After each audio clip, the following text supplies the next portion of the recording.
Class 7. Today we read History, Chapter 6, Early Growth of Nationalism. Chapter 6 শুরু করার আগে তোমাদেরকে একটু জানিয়ে দিই যে আর্লি গ্রোথ অফ ন্যাশনালিজম বলতে কি বোঝায়। অর্থাৎ ন্যাশনালিজম বলতে বোঝাচ্ছে জাতীয়তাবাদ। জাতীয়তাবাদ কি? জাতির উদ্দেশ্যে যে ধরনের কার্যকলাপ হয়ে থাকে তাকেই বলা হচ্ছে জাতীয়তাবাদ। এই ন্যাশনালিজমে সর্বপ্রথম বঙ্গভাষা প্রকাশিকা সভা, British India society, Bengal British India, Indian association, Indian League, Indian association, Indian National Congress এইগুলোর অবদান অনস্বীকার্য। কারণ এই সময় ভারতবর্ষে যেহেতু ইংরেজরা নিজেদের আধিপত্য স্থাপন করেছিল এবং তারা রাজত্ব করছিল, তাই তাদের অত্যাচারকে দমন করার জন্য এবং তাদেরকে এই দেশ থেকে তাড়ানোর উদ্দেশ্যে প্রথমত এই সভাগুলো গঠন করা হয়। এবং এই সভার মাধ্যমে এই সভার একটাই লক্ষ্য ছিল যে সাধারণ মানুষকে সচেতন করে তোলা। তো এই সচেতনতা কিভাবে সাধারণ মানুষের মধ্যে এসেছিল বা এই সভাগুলোর আসল উদ্দেশ্য কি ছিল বা এই সভা কারা গঠন করেছিল সেটাই আজকে আমরা পড়ব। So you read chapter 6 and open your book. তো let's go. Indian association. Indian association কি? ইন্ডিয়ান অ্যাসোসিয়েশন হচ্ছে একটা ন্যাশনালিজম বলা যেতে পারে, যেটাকে ইন্ডিয়ান ন্যাশনাল কংগ্রেস পরে নাম হয়েছিল। Many assume the Indian League of Shishir Kumar Ghosh marched up into the Indian Association 26 July 1878 and Sri Surendranath Banerjee founded the Indian Association. Indian Association had 4 political objects: organizing a strong public opinion in the country, uniting the various people of India on the basis of common political idea, the promotion of friendly ideas between Hindu and Muslim, to rally the masses in the political movement. অর্থাৎ organising, এই যে organisation, এই অর্গানাইজেশনের মাধ্যমে সাধারণ মানুষের মধ্যে এই ভারতবর্ষের জাতীয়তাবাদ সম্বন্ধে সচেতন করে তোলা, তাদেরকে ইনভলভ করা, তাদের সঙ্গে এই নিয়ে দেশের অবস্থা সম্পর্কে আলোচনা করা, এইগুলোই ছিল এই ইন্ডিয়ান অ্যাসোসিয়েশনের মূল লক্ষ্য। The association played vital role in the agitation against Ilbar Bill controversy and decreasing the age limit of Indian civil service examiner to 21 to 90. The Bengali published Surendranath was the important outlets for the spreading patriotism. National Conference. Bipin Chandra Surendranath Banerjee took much initiative for the foundation of the Congress. His Indian Association initiated the acted favoring factor in preparing the mental setup for the Congress. The All India National Congress called by Surendranath in Town Hall, Calcutta, 1883 AD paved the way of the origin of the Congress in 1885. অর্থাৎ সুরেন্দ্রনাথ ব্যানার্জির নেতৃত্বে town হলে 1883-তে একটি conference ডাকা হয়েছিল এবং এই কনফারেন্সের মূল লক্ষ্য ছিল সাধারণ মানুষকে সচেতন করে তোলা এবং কংগ্রেস, জাতীয় কংগ্রেস নামে একটা অর্গানাইজেশন গড়ে তোলা। সুতরাং 1885-এ গিয়ে এই অর্গানাইজেশন ফুলফিল হয়েছিল। According to the biographer historian Hume William Woodburn, the retired member of the civil service from the secret document of police reports came to know about probability of the growing force popular disconnects.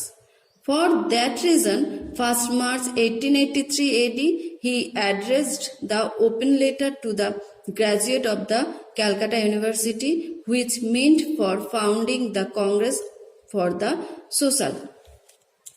অর্থাৎ এই সময় civil সার্ভিসে সবাইকে বসতে দেওয়ার অনুমতি ছিল না এবং সেটা ইংরেজরা দিত না।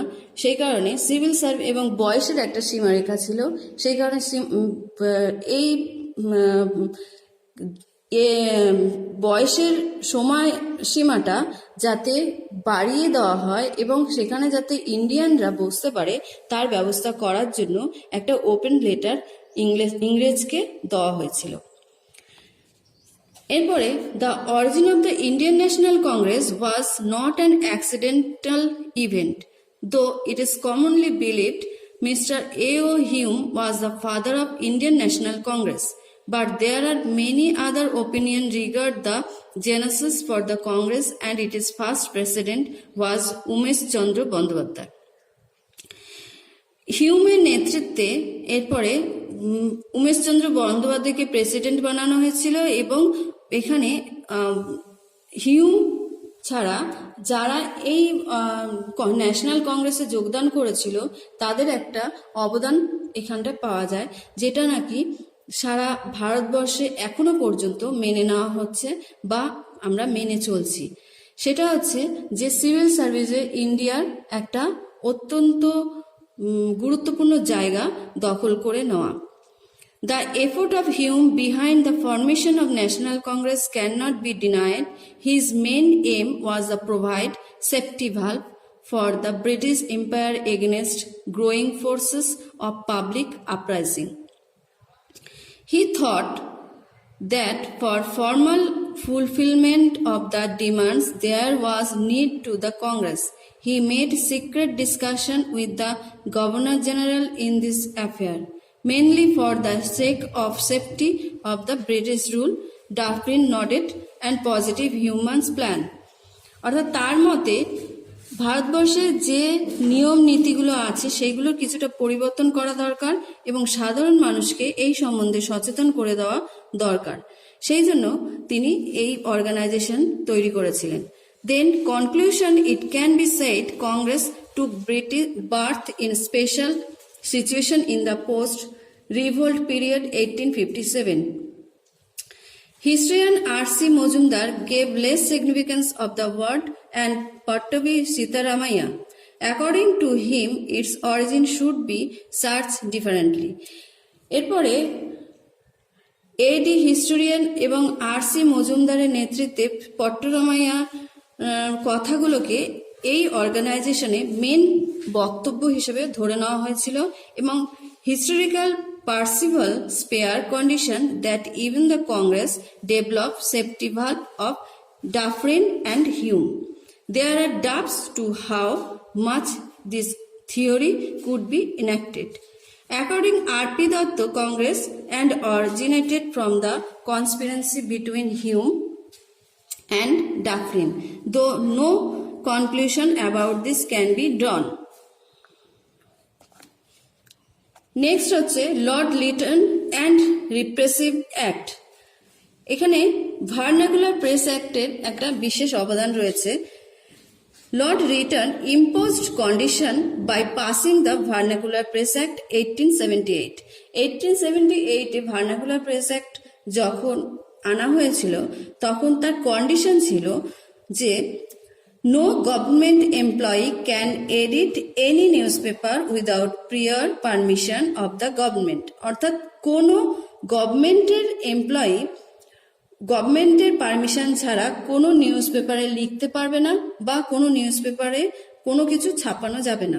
The editor as well as the publisher and other association person will be arrested in any newspaper published in native language. Reports anything against British. অর্থাৎ ব্রিটিশের বিরুদ্ধে যে কোনো কিছু লেখা হলেই সেই এডিটরকে তৎক্ষণাৎ অ্যারেস্ট করা হবে। The equipment and machineries will also be seized. এবং তার যে সমস্ত তার আন্ডারে যে সমস্ত জিনিসপত্র আছে সেগুলো সব সিল্ড করে নেওয়া হবে। Many people called it gagging act. অনেকে এটাকে গ্যাগিং অ্যাক্ট বলে মনে করেছিল এবং এরপরে অমৃতবাজার পত্রিকা, সোমপ্রকাশ, সমাচার দর্পণ, এইগুলোতে এই সম্বন্ধে অনেক কথা লেখা হয়েছিল এবং তার উদ্যোক্তা প্রথম ছিলেন Shishir Kumar Ghosh. With the enactment of the act it was published English only, এবং এখানে বলা হয়েছে শুধু ইংলিশেই যে কোনো পেপার ছাপা যেতে পারে, কিন্তু সেটা ব্রিটিশ বিরোধী হলে হবে না। The press act literally made the Indian anti British. So আশা করি তোমরা ভালো মতন বুঝতে পেরেছো। And today we read complete 76 page, and next video part 2 we read Arms Act, Ilbert Bill agitation and another topics. End the chapter and you read carefully. Thank you.